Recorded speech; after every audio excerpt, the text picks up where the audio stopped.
Honest, persistent, and a great leader. These are all ways to describe Harry S. Truman, the 33rd President of the United States and a Missouri native. Truman was born May 8, 1884 in Lamar, Missouri, the son of John Anderson and Martha Ellen Truman. He was given the name Harry after his uncle and the middle initial S, but no name, after his two grandfathers. Soon after Harry's birth, his family moved to Independence, Missouri, where his father purchased a small farm. There, as a young boy, Truman would work daily chores to help out his father. Also, as a young boy, Truman was regarded as a very bright student and graduated high school at the young age of 17. After high school, Truman had the opportunity to attend the United States Military Academy at West Point, but failed the examination because of poor vision. After this failure, Truman decided to go to Kansas City in search of a job. But after 5 years and no successful career, Truman returned to his family's farm to live for the next 10 years. Then, when the United States entered World War I in 1917, Truman came out of his quiet life on the farm. Having joined the National Guard in Kansas City, Truman was called to service. He sailed to France and there proved to be a great leader. And toward the end of the war, he was promoted to the honor of captain. Upon his return to the United States in 1919, Truman married childhood sweetheart Bess Wallace on June 28th. They had one daughter, Mary Margaret Truman. After his marriage, in 1919, Truman invested all his life savings in a Kansas City men's furnishing store. But after 2 years of the business, it failed in 1922 because of the Depression.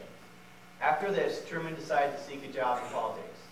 While in Kansas City, he became very good friends with James Pendergrass, the nephew of Thomas Pendergrass, who was a political Democratic boss in Kansas City at the time. In 1922, with the support of Pendergrass, Truman was elected judge in Jackson County courts. And in 1926, was elected presiding judge of the Jackson County Courthouse. There, he established a reputation of pure honesty, in contrast to the bad reputation of his political associates. In 1934, Truman was selected as a Pendergrass candidate for U.S. Senator. He won the nomination and was elected senator from Missouri, and was re-elected in 1940.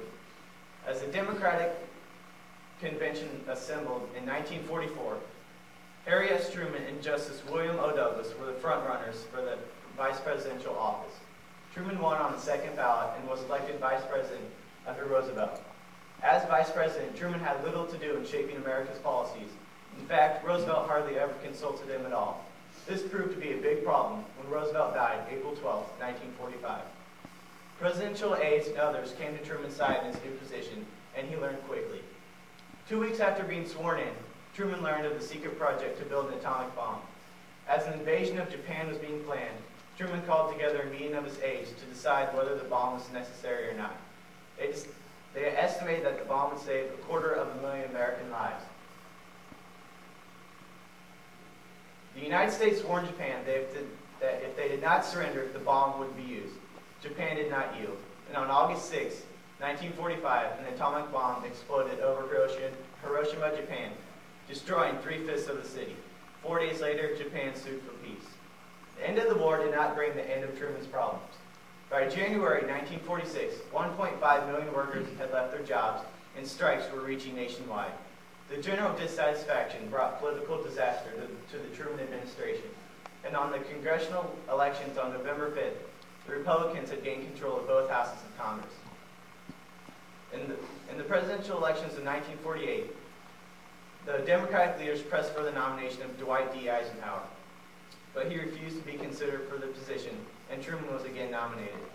All indications pointed to a Republican victory, but Truman did not give up. He won 28 states, 303 electoral votes, and the office of president. During his second term as president in 1950, war broke out in Korea. This was disappointing for Truman because he wanted to be remembered as a president who had brought peace to the world. In spite of this, he sent U.S. military troops over to support the UN's police action in Korea. Finally, in 1952, Truman decided not to seek re-election as president. Instead, the Democratic nomination went to Governor Stevenson of Illinois, and the Republican nomination went to Dwight D. Eisenhower.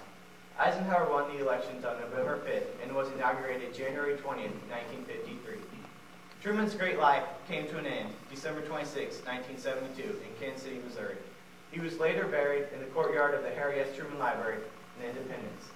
I hope after listening to my speech, you all now realize what a great man Harry Truman was, and why he still today makes Missourians proud. Thank you very much.